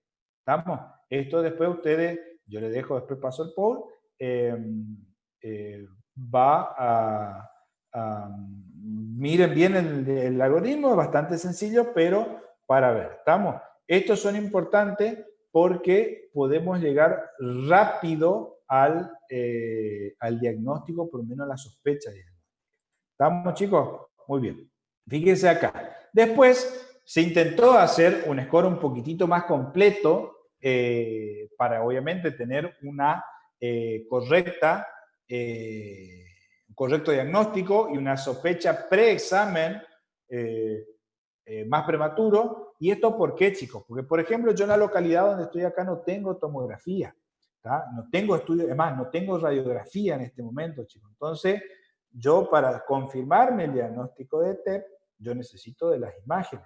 Pero si yo hago un correcto interrogatorio, una buena evaluación preexamen o preprueba, puedo tener altísima probabilidad de que sea un TEP y puedo empezar en forma empírica el tratamiento, hasta después confirmarlo, pero por lo menos no se pierde el tiempo. Pero se vio que no hay mayor... no hay que, fíjate que se agregaron parámetros, ¿tá? Se agregaron como la frecuencia cardíaca dividida en dos rangos, etcétera, etcétera, pero se vio que los criterios de Wells siguen siendo de la misma utilidad y es mucho más sencillo, más cortito, más fácil de acordarse. ¿Estamos? Muy bien. ¿Qué le puedo pedir a nivel de laboratorio? Obviamente, leucocitos, vamos a encontrar leucocitosis, aumento de la eritrosedimentación, sobre todo porque está hablando de un proceso inflamatorio infeccioso. Fíjense acá, indicadores del pronóstico. La troponina y el proBNP aparecen nuevamente. ¿Por qué? Porque me habla que si hay una trombosis venosa profunda, se desprende un émbolo, se enclava en la arteria pulmonar y me genera un tromboembolismo pulmonar, eso genera un aumento brusco de las presiones dentro del ventrículo derecho, por lo tanto va a empezar a aumentar el proBNP, como vimos hoy en el caso de la hipertensión pulmonar. Y vimos que el aumento del proBNP es un indicador de mal pronóstico de la evolución de la enfermedad. ¿Estamos? Obviamente la gasometría para ver cómo está el dióxido de carbono, el pH y el oxígeno. ¿Estamos? Fíjense, el dímero D, como dijimos, que es un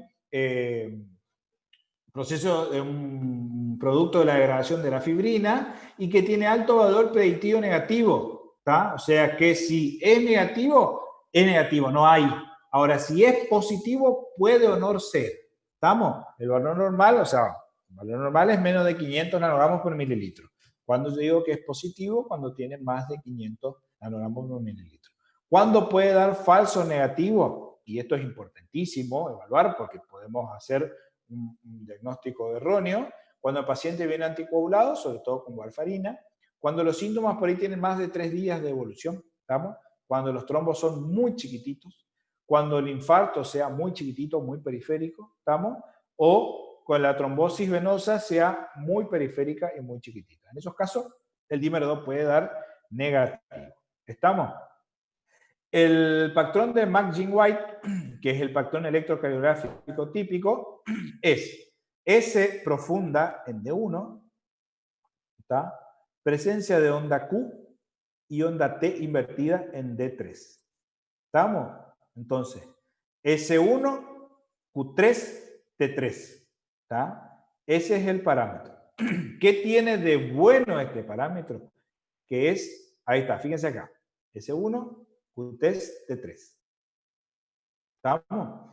¿Qué tiene de bueno esto, chicos? Que tiene hasta un... es muy sensible. ¿Estamos? Es extremadamente sensible ese patrón. ¿Cuál es el problema? que solo en el 30% de los pacientes con TEP aparece. O sea que de cada 10, en 3 nomás puedo llegar a ver. ¿Estamos? Pero en esos 3 que aparecen, es de altísima probabilidad de que sea TEP.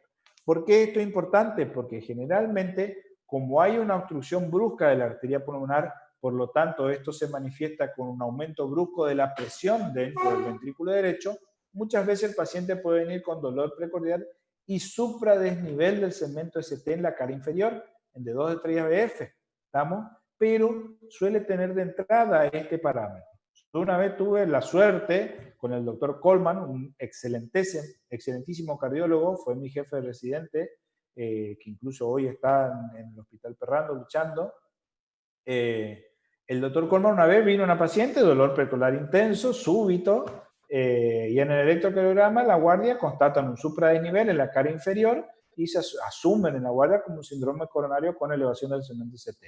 Cuando llega con nosotros, él mira detenidamente el electro y me suspende la estreptoquinasa que le íbamos a pasar, como vamos a ver mañana en el tratamiento de síndrome coronario agudo con elevación del segmento ST, y le pide la tomografía. Y en la tomografía encontramos que era un TEP. Se lo anticoaguló la paciente y anduvo 10 puntos. ¿Estamos? Obviamente eso solo la experiencia te da que te acuerdes en ese momento de gravedad y de urgencia este tipo de parámetros.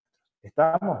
A nivel de la imagen, la radiografía generalmente puede ser inespecífica. Puedo encontrar como no puedo encontrar alteraciones. O sea que una radiografía normal no excluye el diagnóstico. ¿Estamos? Muy bien. Fíjense acá, esta telectasia lineal, ¿estamos? Que es el signo de Fischer.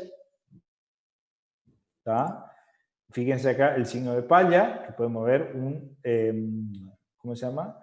Como una radiodensidad, esto porque en radiografía, radiodensidad a nivel del hilio pulmonar del lado afectado, esto asociado a la clínica del paciente, obviamente, disnea súbita, todo dolor pleurítico. ¿Estamos? El signo de Watermark, donde se ve el aumento del diámetro de la arteria pulmonar. ¿Estamos? Fíjense que de este lado no se ve y de este lado sí se ve. ¿Está? Esto se da por la gran congestión que se produce en la arteria pulmonar por la embolia pulmonar. ¿Estamos? La joroba de Hampton, ¿estamos? Que esta telectasia que se produce con base hacia los ilios, perdón, base en la periferia y vértice hacia los ilios, ¿estamos? Que por ahí es uno de los signos más comunes ver en la radiografía. Si viene un paciente con disnea súbita, dolor pleurítico, tos y hemoptisis, y en la radiografía vemos esto, listo. Ya casi 100% de diagnóstico de tromboembolismo pulmonar. Muy bien. El ECOPRE, los miembros inferiores, obviamente es extremadamente importante porque podemos ver la trombosis venosa profunda. Y si dijimos que tenemos presencia de trombosis venosa profunda activa, es un criterio alto, criterio de Wells alto para la presencia de tromboembolia pulmonar. Fíjense que a nivel del ecocardiograma también podemos ver si tengo aumento de la presión de la arteria pulmonar, la puedo medir en el ecocardiograma y puedo ver el compromiso del ventrículo derecho. ¿Tá? Puedo ver aumentadas las presiones dentro del ventrículo derecho. En su momento, el estudio de perfusión pulmonar o la gammagrafía pulmonar era el gold standard. Digamos, esto era el método de elección para el diagnóstico de los tromboembolia pulmonar. Hoy en día, la angiotomografía, ¿estamos? La tomografía con contraste, es el método de elección. Chicos, fíjense acá, como podemos ver acá, fíjense, esto tenido realmente en modo T2, y se ve acá la obstrucción. Fíjense acá, chicos, ¿tá? En la flechita, los distintos, estos son múltiples, ¿no? Son embolias múltiples. Fíjense esta gran embolia acá, chicos, compromete las dos ramas de la arteria pulmonar. ¿Estamos? Fíjense acá, como marca la estrellita, fíjense esta gran trombosis masiva. ¿Estamos? Acá también. Fíjense esto acá. Realmente estos estudios mejoraron un montón el diagnóstico. ¿Estamos? Esto les muestro a ustedes para un caso que me pasó a mí. Una paciente, otra paciente, ¿no? Una paciente de 60 años creo que tenía. La paciente consulta a la guardia por disnea. Hacía disnea súbita y dolor precordial. Por lo que yo llego, ahí está, 55 años. Mira, disnea súbita, dolor precordial punzante y de intensidad 8 en 10. ¿Estamos? Yo no tengo el electrocardiograma de ella, pues yo tenía la carpeta, esto era mi residencia, pero el electrocardiograma era prácticamente así. ¿Estamos? Daba una imagen de bloqueo de rama derecha. Estamos con supradesnivel, fíjense acá, estamos en la cara anteroseptal. ¿Está? E infradesnivel en la cara inferior. ¿Estamos? Yo veo esto, obviamente, ¿qué pienso? Un síndrome coronario agudo. El paciente está haciendo dolor precordial, si bien era punzante, o sea que no era un dolor precordial típico, estaba con supradesnivel del segmento CT. Entonces la internamos a la paciente y la paciente, ni bien le empezamos a infundir streptoquinasa, hace un paro cardíaco la paciente, ¿tá? Que requiere de masaje. Se le hace el RCP, la paciente revierte del paro cardíaco, de hecho una taquicardia ventricular polimórfica, y una de las contraindicaciones relativas de la infusión de streptoquinasa es el RCP traumático. Entonces, ¿qué hacemos? La derivamos a un centro de mayor complejidad para hacerse el cateterismo. Se hace el cateterismo y cuando llega, el médico hemodinamista me llama y me dice, mira, le tiré un disparo de contraste a las coronarias y las coronarias están normales. Me dice, vamos a descartar que no sea una disección de aorta. Y le tiró un disparo de contraste a la aorta y tampoco había encontrado alteración a nivel de la aorta. Entonces, yo le pedí, ya que estaba con el catéter adentro, si le podía mirar las arterias pulmonares, y el tipo le hizo un disparo a las arterias pulmonares y encontramos esto. Esto es un video, chicos, lamentablemente no podemos reproducirle por la clase, pero ya la última vez yo voy a ver si le paso el power con el video. Fíjense acá, chicos, esta es la rama izquierda de la arteria pulmonar, y fíjense cómo acá deja de pasar contraste, y se va todo por las ramas posteriores. ¿Estamos? Un tromboembolismo pulmonar. ¿Estamos?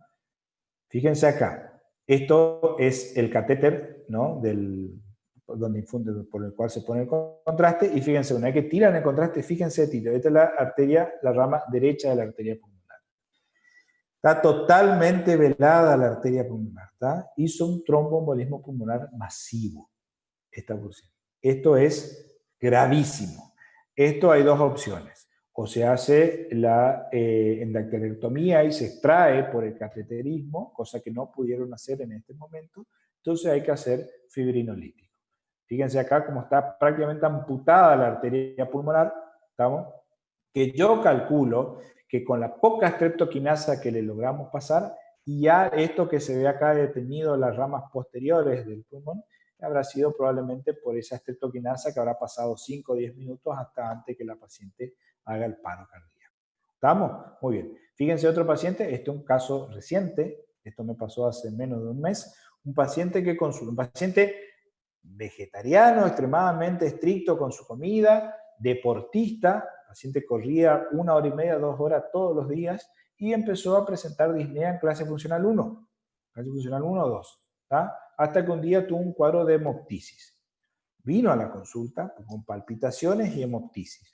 Un paciente sano como eso, yo le hice un electrocardiograma y lo único que encontramos fue una taquicardia una taquicardia auricular. Nada más, una frecuencia cardíaca de 110 latidos por minuto y nada más. Ahora me llamaba la atención la hemoptisis de mi paciente.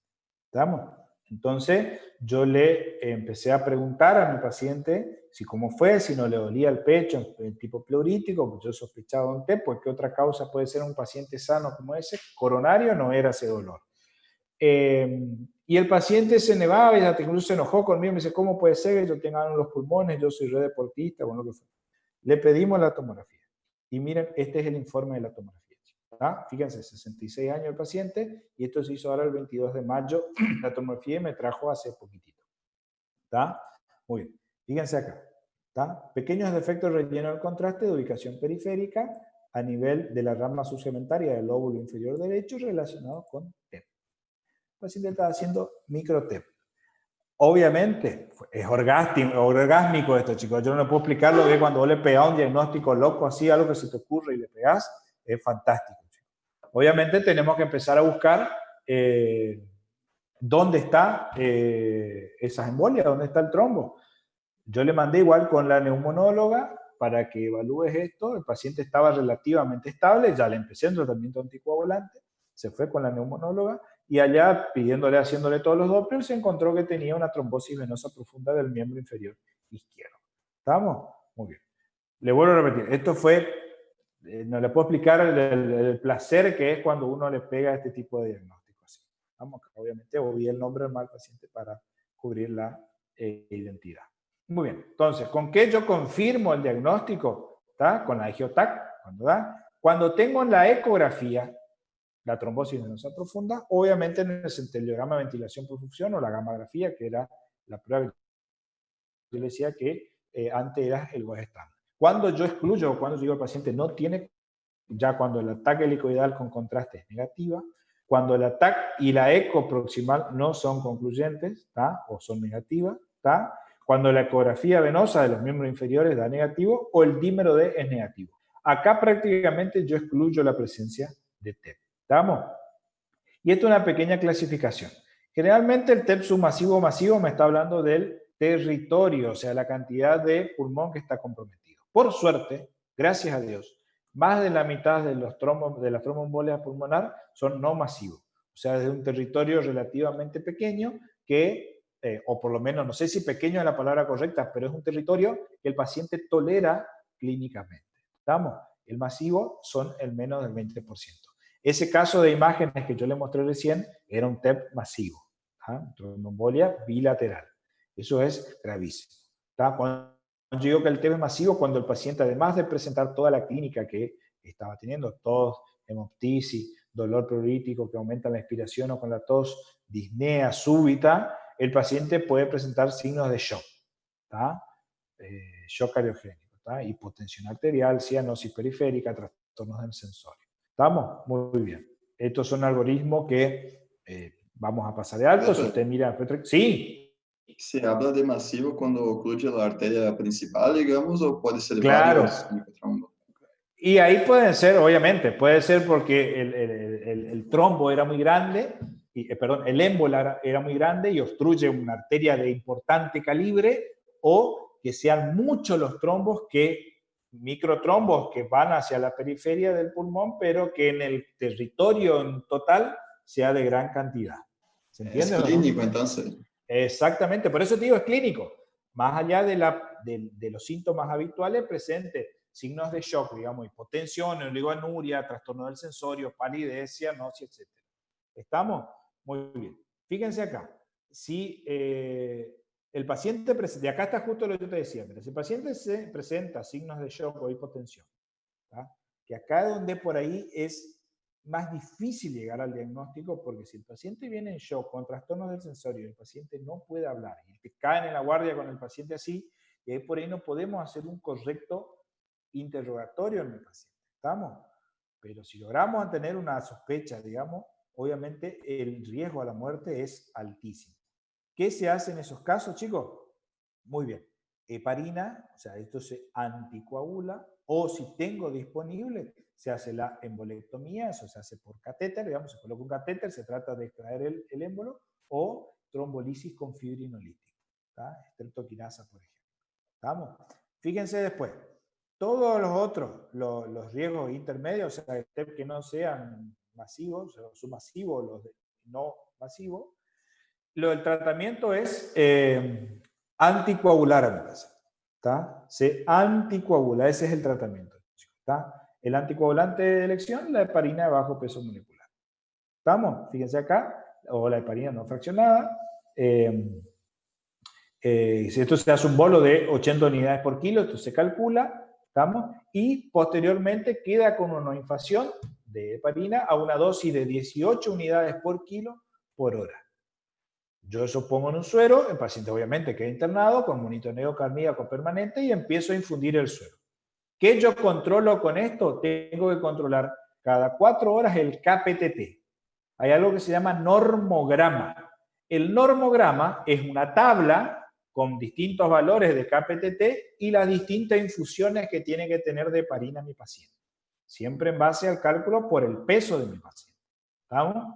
A todos en general se hace una dosis en un bolo, eso significa que yo cargo y le pongo en la vena de 80 unidades por kilo. Eso se calcula todo por la dosis. Y después hago un cálculo de 18 unidades por kilo, ¿tá? Eso pongo en 500 centímetros cúbicos de solución fisiológica o dextrosa y le empiezo a infundir en un goteo. A las 4 horas controlo el KPTT de mi paciente y dependiendo de cómo está el KPTT de mi paciente, me fijo en el normograma y ahí me dice si debo continuar con el mismo goteo, aumento el goteo o disminuyo el goteo. ¿Estamos? Ahora, la heparina de bajo peso molecular, como la enoxaparina, esto es fantástico, porque esto se hace el cálculo de 1 miligramo por kilo de mi paciente y eso se hace vía subcutánea cada 12 horas. Y esto no necesita control de laboratorio, ¿tá? Porque yo me aseguro la anticoagulación. Es el único problema que hay que tener, o el recaudo que hay que tener, es la función renal de mi paciente. Si tengo un clearance de creatinina o si tengo una alteración de la función renal, tengo que reducir la dosis a la mitad. ¿Estamos? Doctor. Pero no se... Sí. ¿Y se puede empezar el tratamiento solamente con la heparina de bajo peso molecular? ¿O sí tiene que empezar? No, se empieza con cualquiera de las dos. ¿Cuál es el problema? Es que obviamente la heparina de bajo peso molecular no, es más cara, no está disponible siempre. ¿Tá? Con cualquiera de las dos puede empezar. ¿Sabes? Es más práctico aparte, porque la heparina de bajo peso molecular, bueno, necesita hacer unos controles de laboratorio. Bueno, empezarse cada 12 horas y listo. Sin embargo, la no fraccionada es mucho más barata esa heparina, es mucho más fácil de conseguir, pero tengo que hacer los controles de laboratorio cada tanto. Tengo que estar pichando constantemente a mi paciente para controlar el normograma, como le dije yo. Y en cuanto a la efectividad, ¿sería equivalente una a otra? Es lo mismo, tiene la misma efectividad. ¿Tá? ¿Cuál es el problema de la heparina no fraccionada? Que hay mayor riesgo a sangrado. Eso sí, a diferencia de la enoxaparina. Ese sería el único beneficio real y verdadero de la enoxaparina. ¿Estamos? Tiene menos riesgo de sangrado que la no fraccionada. ¿Estamos, Jonathan? Sí, doctor, gracias. Dale, perfecto. Muy bien. Este es el normograma. Fíjense, yo pensé que no tenía. Fíjense acá. El valor normal del KPTT está entre 29 y 40. Entonces, yo hago el cálculo de 18 unidades por kilo y empiezo la infusión. Vamos a suponer, chicos, a 14 gotas por minuto. Listo. A las 4 horas le saco sangre a mi paciente y le pido un KPTT. Supongamos que viene el KPTT entre 60 y 80. ¿Estamos?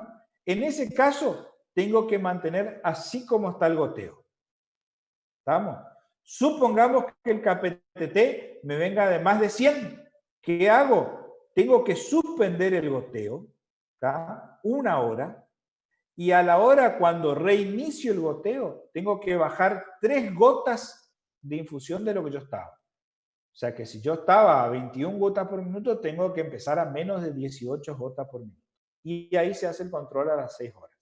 O sea que para infundir la heparina, lo ideal sería tener una bomba de infusión. Entonces yo programo el goteo y tengo el goteo exacto.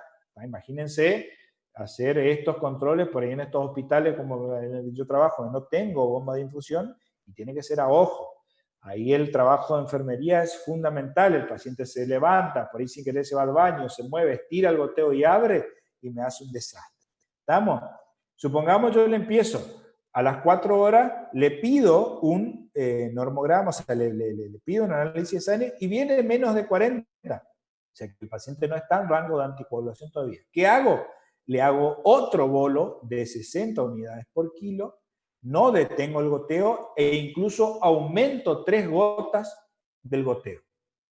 Y ahí, a las 4 horas, hago el control. ¿Se entiende, chicos, o no? Bueno, este es el normograma. O sea, que si yo voy a infundir heparina, hacer la infusión continua de heparina en mi paciente, ¿estamos? Yo tengo que tener esta tablita a mano. ¿Estamos? Es re práctico. Obviamente, es engorroso, chicos. Imagínense, ustedes van a estar en su residencia, si Dios quiere, el día de mañana, aquellos que hagan clínica o que hagan terapia o que hagan cardio, y van a tener que hacer cada 4 horas o cada 6 horas se van a tener que levantar. Y por ahí esto coincide a las 3 de la mañana. Se van a tener que levantar a las 3 de la mañana y a despertar al paciente a hacer los análisis. Esto con la de la no fraccionada no hay problema. Vos la haces cada 12 horas, la enoxaparina vía subcutánea y listo. Te olvidas. ¿Estamos hasta acá, chicos? Bueno, este es el normograma, ¿está? Doctor, Después una están pregunta. los... Sí, ¿Hay algún valor al que quiera llegar? ¿Algún valor que tenga o sea, que sea el ideal al llegar? entre 60 y 80. Por donde empecé explicando el normograma. Perdón. ¿Estamos? Dale. ¿Pero quedó claro eso? No sé quién me preguntó. ¿Quedó claro? Lo ideal Sí, es sí, tener un no había- KPTT entre... Muy bien. Entre 60 y 80. Eso sería el KPTT ideal, digamos. Es como cuando hablamos de arritmia la pasada, decimos tener un RIN entre 2 y 3. O sea, son rangos de anticoagulación. Yo a esos rangos, a esos valores de laboratorio, yo me aseguro de que está en estado de anticoagulación y todos aquellos trombos que se formaron, todos aquellos émbolos que se formaron, se empiezan a disolver, a degradar. ¿Estamos? Después están los nuevos anticoagulantes, que son el rivaroxaban y el dabigatran, son inhibidores del factor 10 activado, que estos también son muy buenos anticoagulantes. Estos se dan por vía oral, tienen altísima eficacia como anticoagulante y no requieren de control de la coagulación. ¿Estamos? ¿Cuál es el problema de estos dos anticoagulantes? Tienen dos consecuencias principalmente. Primero, que son bastante gastrolesivos, o sea que producen unas gastritis importantes. ¿Tá? Yo tuve varios pacientes que tomaban estos nuevos anticoagulantes por patologías varias y presentaban cuadros de gastritis importantes. ¿Tá? Obviamente después se tuvo que asociar a un protector gástrico y mejorar el horario de las tomas para evitar tomarlo en ayuna para evitar la gastrolesión. Y por otro lado, que prácticamente el antídoto no hay. ¿Tá? El antídoto de esto sería dar el factor 10 activado. ¿Tá? O sea que si el paciente se corta y se lastima o se desangra porque está tomando anticoagulante, el tratamiento es muy difícil. ¿Estamos? Pero son muy buenos. Y yo creo que a tener en cuenta también, son carísimos, chicos. Una caja de 28 del dabigatran, de 28 comprimidos del dabigatran, y no ha de bajar de los 6.000 pesos. 5 o 6.000 pesos. Son costos importantes que hay que tener en cuenta. ¿Tá? Si viene un tipo que hace ladrillo en la costa, que vive el día a día vendiendo su ladrillo, ¿y cómo yo lo voy a dar? No puedo, chicos. ¿Tá? En estos casos se dan a los pacientes que se pueda. Sería lo ideal, pero no todos tienen el acceso y caemos en lo mismo cuando hablamos hoy de los tratamientos de la hipertensión pulmonar. Digamos, los costos de los tratamientos son desorbitantes. ¿Estamos? Muy bien. ¿Estamos hasta acá, chicos? ¿Está? ¿Se entendió entonces? Muy bien. ¿Qué tienen que saber entonces de hipertensión pulmonar y de tromboembolismo pulmonar? Obviamente las causas de los dos, la clínica que van a tener los dos, cómo yo hago el correcto diagnóstico de ambas patologías, ¿estamos? Y el tratamiento. ¿Estamos?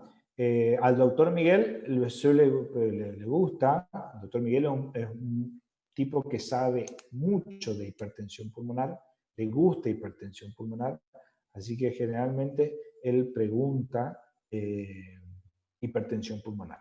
¿Está? Así que eso hay que tener en cuenta. ¿Estamos, chicos?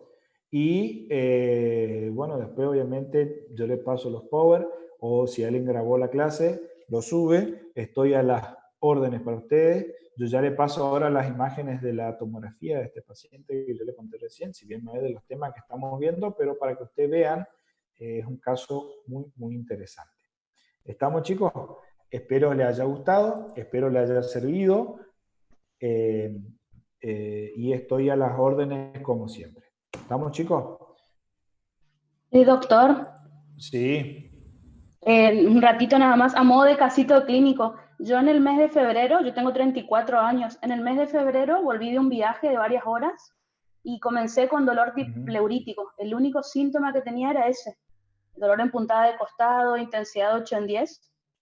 Nada más, nada. O sea, se exacerbaba con la inspiración y todo eso. Entonces me hicieron, el clínico me dijo, si no tuviste fiebre o no tuviste tos ni nada, porque vos tenés, yo veo que vos sos obesa, me dice, y por el viaje largo yo sospecho que tenés un TEP, me dice, solo con mirarme y con lo que le conté. Ahí me pidió una radiografía de tórax y una ecografía y tenía derrame pleural derecho, muy pequeñito, chiquitito. Entonces ahí decidió mi internación y me hicieron ecodoppler de miembros inferiores, no salió nada. Electrocardiograma, solo taquicardia sinusal, frecuencia cardíaca de 110 por minuto, hemograma, coagulograma normal, dímero D normal, o sea, no se me encontraba nada. Y me hicieron una angiotomografía, y ahí recién encontraron que era un TEP muy, muy chiquitito, como usted dijo, en las bases pulmonares de ambos pulmones. Y eso fue lo único. Hasta ecocardiograma me hicieron y no había nada raro, digamos, pero tenía un TEP. Y el clínico con solo mirarme esas dos cositas me dijo, para mí tenés un TEP, me dijo. Pero es que es así, chicos, por eso digo el diagnóstico, como vimos, el diagnóstico, un correcto interrogatorio y un diagnóstico es clínico. O sea, obviamente se confirma con imágenes. Pero fíjate, como te decía recién, disnea en presencia súbita, disnea súbita y dolor preurítico. Y eso es, o sea, hay que pensar en TEP, capaz no sea, pero uno tiene que pensar en TEP, ¿tá? Y fíjate cómo en tu caso en particular, perdona que te interrumpa, en tu caso en particular, se vieron todos los factores que hay que tener en cuenta para que la sospecha clínica es fundamental. El dímero D dio negativo, no te encontraron trombosis venosa profunda o por lo menos evidente, ¿entendés o no? Sin embargo, cuando se hizo las imágenes se confirmó el diagnóstico, por lo tanto, yo tenía un jefe de residente, un jefe de mi servicio, me decía, si vos pensás un diagnóstico, andá hasta lo último para descartarlo. ¿Estamos? No te quedes por la mitad, porque el instinto, una vez que después uno adquiere experiencia, y después de tanto, obviamente, leer y tratar con pacientes, el instinto te dice, hay que manejarse por los instintos. Gracias por compartir tu caso, porque realmente es muy interesante. Y me empezaron a anticoagular enseguida. Yo decía, ¿por qué si no me encontraron nada? Porque la angiotomografía la hicieron bastante después. Yo no entendía por qué me anticoagulaban si no me encontraban que tenía TEP.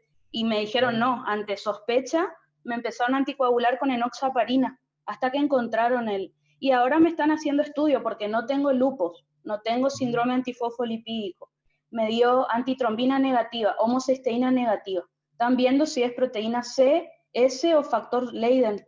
Si es eso, porque no me encuentran cuál es el problema que tengo, digamos. Está eso, perfecto. Es raro, rarísimo. Es Berta tu nombre, ¿no? Sí, Berta, excelente tu caso. O sea, precioso tu caso. Es lo que justamente yo estoy diciendo. Si yo tengo un diagnóstico de libro, cualquiera es médico así, digamos, ¿entiendes? No, cualquiera es médico si el paciente viene con diagnóstico de libro, su patología. Lo lindo, lo interesante, y yo estoy seguro que a usted el día de mañana le va a pasar esto, lo apasionante de la medicina es cuando aparecen casos como el tuyo, ¿entendés o no? Donde la sospecha diagnóstica fue lo fundamental, fue lo principal, que llegó al diagnóstico de certeza. Y ahora obviamente hay que descartar todas las cosas que vinimos diciendo. Fíjate que parece hasta a propósito, como que yo te mandé que voy a caso clínico, que pareció todas las cosas que yo expliqué acá en la clase, de los factores que pueden favorecer, son los que te están estudiando a vos ahora.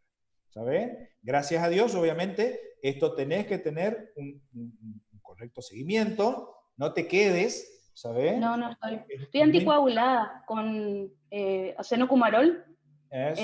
Y mantengo el RIN entre 2 y 3, eso, hasta ahora. Perfecto.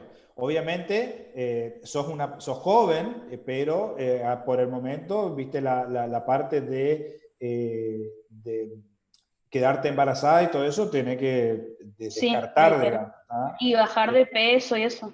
No, más vale, después vienen de todo el conjunto, ¿sabes? Pero... Una consulta. No sé si será, porque no lo nombró hoy, mi papá hace 2 años tuvo trombosis venosa profunda y tuvo un TEP más grave que el mío. Está vivo igual, pero tuvo mucho más grave. Yo no sé si tiene que ver porque él tuvo trombosis venosa, yo no.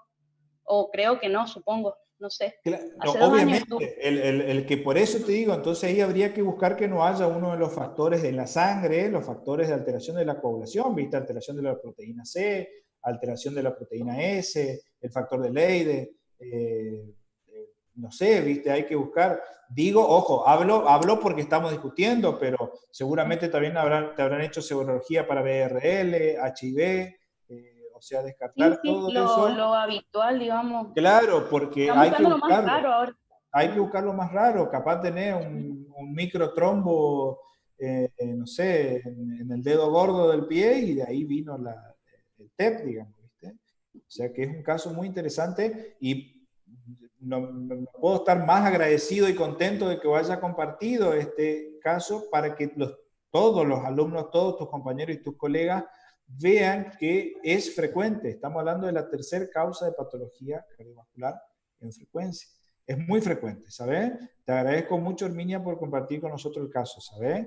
Y obviamente estoy a las órdenes para lo que vos necesites y así también me gustaría que vos después nos comentas, por lo menos en particular conmigo, si querés. A mí me interesa saber qué te van yendo el resto de los estudios que te fueron haciendo, ¿sabes? Sí, yo estuve internada en el Hospital Ferrando y me dieron de alta una semana antes de que comience el tema del coronavirus, así que no pude retirar mis estudios, pero estaban bastante buenos mirar todos los estudios que me hicieron. Yo iba mirando y me daba bronca porque no salía nada, pero en la angiotomografía está re buena porque apenas, muy chiquitito, centímetros, creo que tendrán los infartitos en ambos pulmones, pero claro. No me gustaba la noticia, pero bueno, estaba bueno para estudiar el caso, digamos. Sí, ¿estuviste en clínica o en terapia? En clínica, porque estuve, solo el único síntoma que tuve es dolor. Me preguntaban cada rato, ¿tuviste disnea? No, no tuve, o sea, solo dolor, nada más. Y entonces estuve en clínica. Igual, ahí en Clínica Ferrando hay excelentes médicos clínicos. Excelente, me trataron bien. El servicio de clínica del Hospital Ferrando hay gente que sabe muchísimo.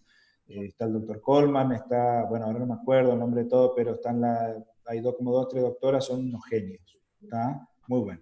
Bueno, gracias a vos por compartir. Espero que le haya gustado, espero que le haya interesado. Si bien esos son temas medios engorrosos, son temas que a mí me gustan mucho. Le puse mucha onda y mucha gana en hacer las clases. Lamentablemente no pudimos ver los videos, pero ya vamos a tener la oportunidad de ver. ¿Estamos, chicos? Un abrazo grande, métanle pata y mañana al mediodía tenemos clase conmigo de nuevo. ¿Estamos? Un beso grande para todos. Chao, chicos.